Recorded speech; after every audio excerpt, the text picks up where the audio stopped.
Hello, monetizers. It's my first Monetize, and very happy to be here, really. And thank you for inviting me, Camila, and share the story about how we at Coca-Cola Hellenic Bottling Company drive internal client centricity as a part of our total customer centricity journey.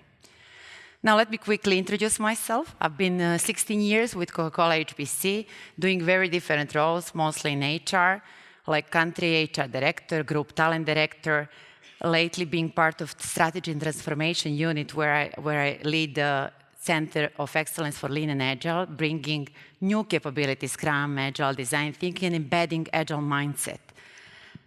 I did a lot. There is, however, a different view on what I do at the company, my daughter's one. Let me tell you the story.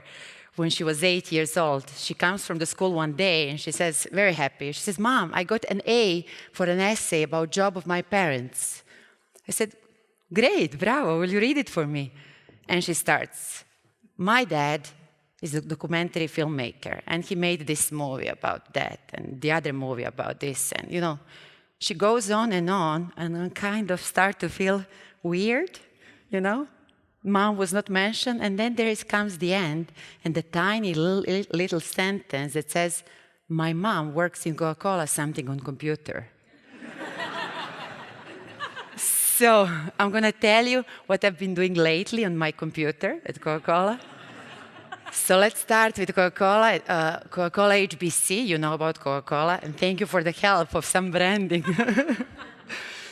Now, we are strategic bottling partner of the Coca-Cola company. So how we work, we produce, we bottle and sell exclusively Coca-Cola beverages in 29 markets, from west coast of Ireland to our most southerly market, Nigeria. And we also partner with other beverage businesses like Monster Energy, Edrington, Campari, Brown-Forman to sell their products. Our roots date back to 1951, where the company was founded in Nigeria. And today we're employing directly 36,000 people, generating more than 7 billion revenue. We're also FTSE 100, listed on the London Stock Exchange, and ranked as a sustainability leader in the beverage industry. We're committed to World Without Waste, to recycling, collecting and recycling a bottle or a can for each one we sell by 2030. How does our partnership with Coca-Cola Company works? So this is a partnership as a system. So Coca-Cola Company owns, develops, and markets its brands to end consumers, while we at Coca-Cola HBC as a bottler, we're responsible for producing, distributing, and selling those beverages. And together, we ensure the right capabilities are in place for a future, that we have a right portfolio across the markets, and there is an excellent execution there in the market.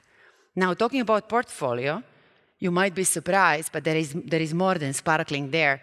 So the offer really ranges from sparkling, water, juices, ready-to-drink teas, plant-based, premium spirits categories, but also snacks. It's really one of the most flexible portfolios in the beverage industry because we're trying to really make it relevant for every occasion for our consumers. Now, our vision is to become a leading 24/7 beverage partners, growing with our 3 million of customers. And our customer journey started a while ago, but last year, with the help of Customer Gauge, we started to take it to another level, really introducing a faster, more simpler, and more frequent way of listening to our customers and capturing more actionable insights.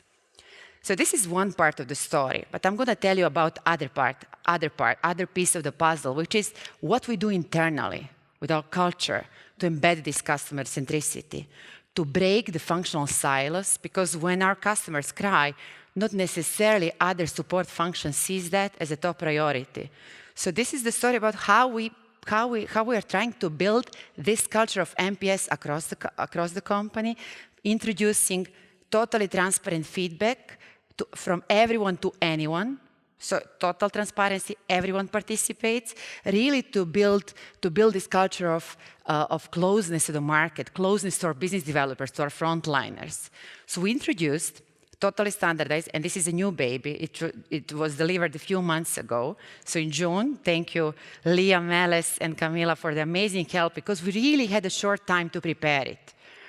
And typically in Hellenic, it takes time when you run corporate initiatives, when you want all countries, all employees in place. It takes some time to align.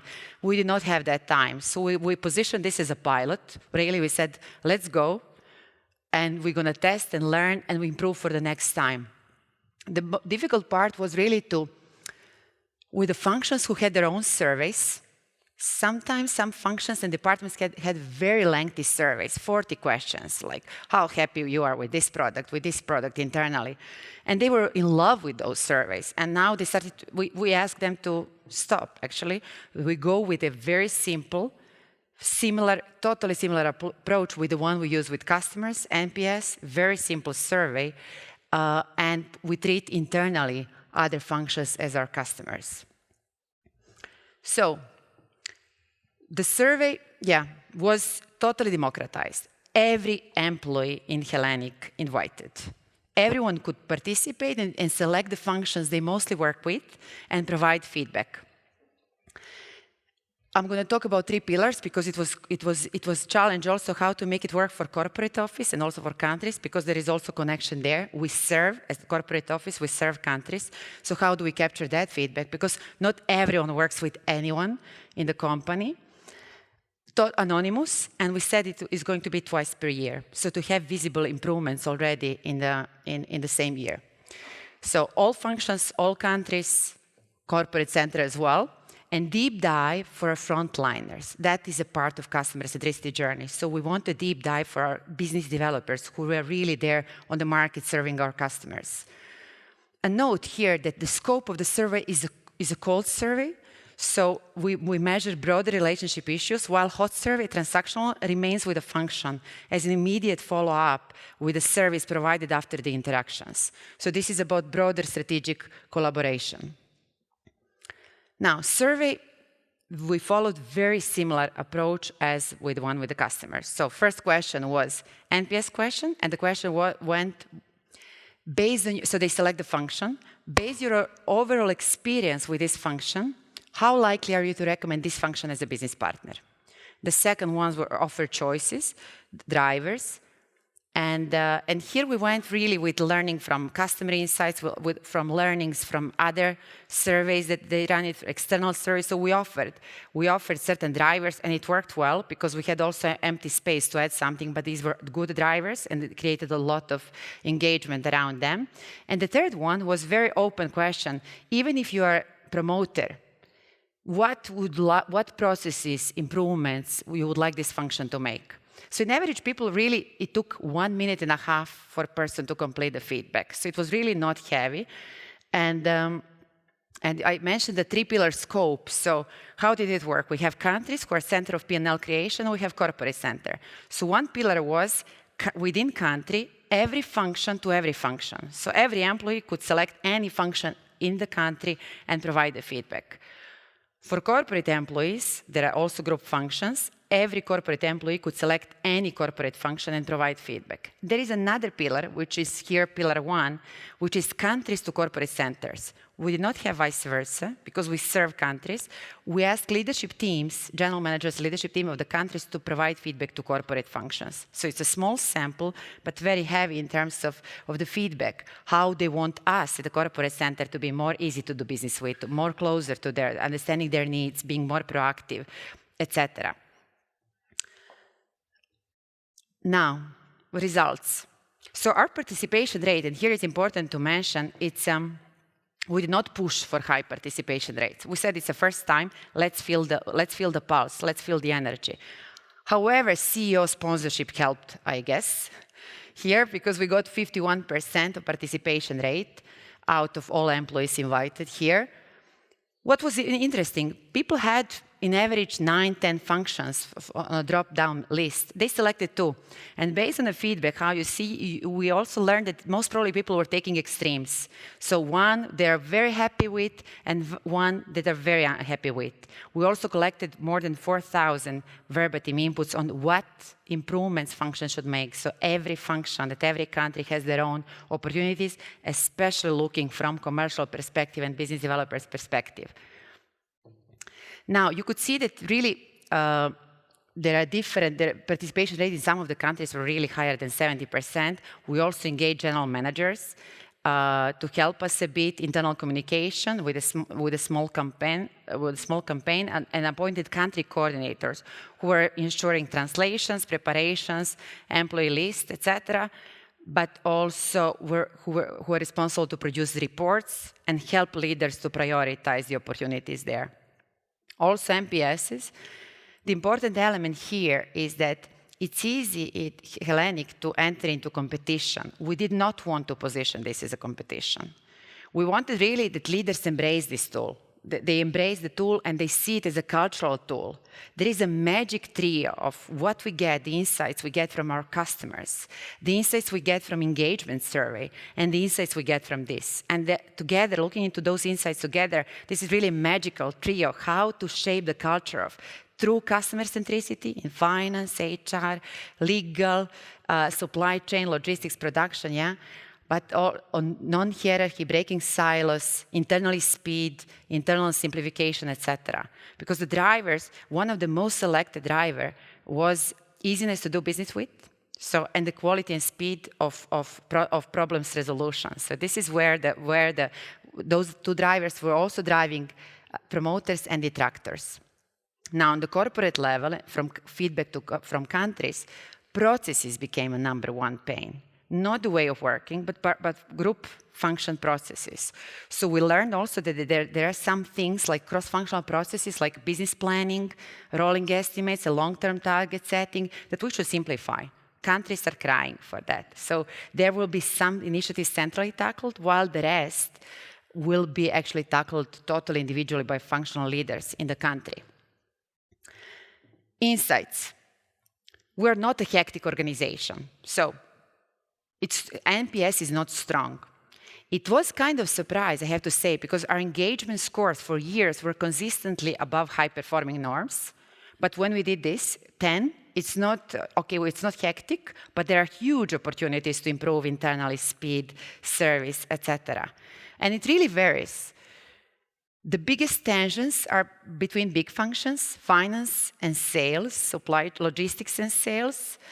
And one of the most beautiful insights we got is that the pain points of our frontliners are completely matching pain points of our customers. By solving also BD's pain points, we're going to solve customers' pain points. We're going to release, by providing better support with the speed, we're going to release the time of our frontliners to grow the customers. They both complain about wrong invoicing, late deliveries, etc. So this was also a way to get priorities for other functions, for finance, logistics, etc., for something that seemed quite distant, like this is what customers tell to sales, but now it was beautiful. Last week there was a CFO meeting and they started with NPSs. Finance started with NPSs. It became their priority as well. So not only that we talk now the same language of NPS, which was a surprise for many leaders, because some of them approached me like, why 6 is detractor? This is like better than average from 0 to 10. So why this is detractor now? We should educate the people around it. So it took them time, but now we're all into speaking the same language. And they all have their priorities, and especially we guide them to focus on priorities and feedback that it's coming from sales and business developers. Some of the insights also that the pain points are typically around the processes that are cross-functional in the nature, like S&OP planning, etc. So not really functional processes. So we need to go out of the silos to solve certain issues. We cannot solve it within the function. Also, smaller functions outperform the bigger functions. So there are lower expectations, I would say, but there are also some nice behaviors revealed from those that we want to celebrate and nurture further. So what's next? It really took us, few months only from the mandate to going out with a survey, and we positioned that as a pilot. Let's learn it, but we wanted to have a visible impact already this year. So the survey went out in June, and the results went out in June, and every leader in a country at every function. So we had around 200 reports created through country coordinators. So like finance, Bulgaria got their own priorities and feedback. priorities they will develop, but they got their own reports and feedback from every function with all the verbatims there, or sales Austria, etc. So it was delivered on a level of function at each country. So we had around 200 reports. We don't control now what they will do with it. So they got priorities. There is a system in place of GMs doing follow-up on what was going on, but also senior leaders, when they visit countries, they will be asking, and they're already asking, how is your NPS, what are the actions you are taking, etc. And in December is the next one. And it's really beautiful tool, because now every GM and every functional leader in the country, they have a map of, who is bonding well, where are the tensions, where I should focus, etc. And then, a special color is for sales. So when they combine this with the customer and with engagement insights, they really have a good tool to start to shape further culture of, breaking the silos, simplification, speed, and cross-functional collaboration. So looking forward, as I said, this is our baby. It was just kicked off. Thank you again for a great help, guys. And looking forward to what's coming next. So I'll stop here and take your feedback. Well.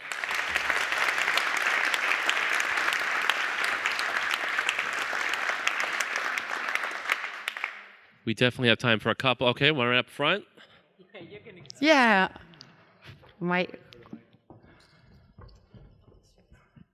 Zdravo, Natasa. Zdravo. Thanks a lot for the amazing presentation. Also, super happy to see that most responses almost came from North Macedonia.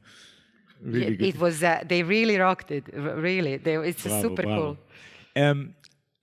Question, maybe it's not a smart one, but why didn't you just ask the frontliners how they would recommend the company? Like just, simple survey to only frontliners and just to ask them how they would recommend HBC as a place to work and get the feedback from there. That is potentially a next part, right? Because this is eNPS. This would be an employee engagement survey. We're going to reviewing that option as well. But we wanted something different here. We wanted really to have the same language so that finance get their own scores, so they feel the same, they have the same experience as our BDs are having the experience, and that we really truly see where are the tensions, where are the obstacles, and remove them. So we want to be super fast internally, and we're not. So, and the next stage, most probably, is potentially to review total employee engagement to go through NPS, but I need to influence HR for that. And I hope I will have some help, because I became a true promoter of this. We have a question over here. Thank you. Sorry, yeah. Super sorry. inspiring, really, really interesting to listen to. What I wanted to ask is, once the department get this feedback, how do they react to that? And to add to that, I think we all in our companies know there are some places where we have some glitches, right? Some things are not working perfect, and emphasizing those, I think they become very emphasized through this. How did you manage to make that into a positive thing of an opportunity rather than becoming like, oh, now we're being blamed for all the things we're failing with, right? Very good. Now, I personally work with group functions, because on the countries we have country coordinators. So I will tell you direct experience with group functions. In some functions, it really went with total maturity. It was first time, but they got it, they understood, etc. In some functions, the first reaction was denial, like, we're going to not deal with this because we killed ourselves for the season, etc. For example, and now this is like negative. They don't understand the process, right? So there was a denial. The work with leaders helped there. On a country level, what is helping is that really we guided GMs and functional leaders not to focus on scores. We guided even coordinators not to expose scores for everyone, but to put what is working, what is not working. So they really can focus on what's there, what's the content there. So not to position as a competition, not to focus on negative. Everyone has an opportunity there. So with that, I think we're making it because GMs also understood and they're helping with it, because it could be just exposing someone who is getting first time with the lowest scores in the country. We said, forget the NPSs, you as a functional lead, you get everything. But what others see is what you're going to be working on. And with the help also of Camila and guys, we guiding them how to close the loop, to go to business developers, to give them, to make the commitment on what they will do, etc. So it was really, we were trying to do the same what we do with customers, to make it actionable and not so much focused on, judgment type of scores. So it's a process still. We'll be happy to tell more when we have some. Thank you. Natasa, I can't say thank you enough for sharing your insights, and that was just amazing. Another round of applause.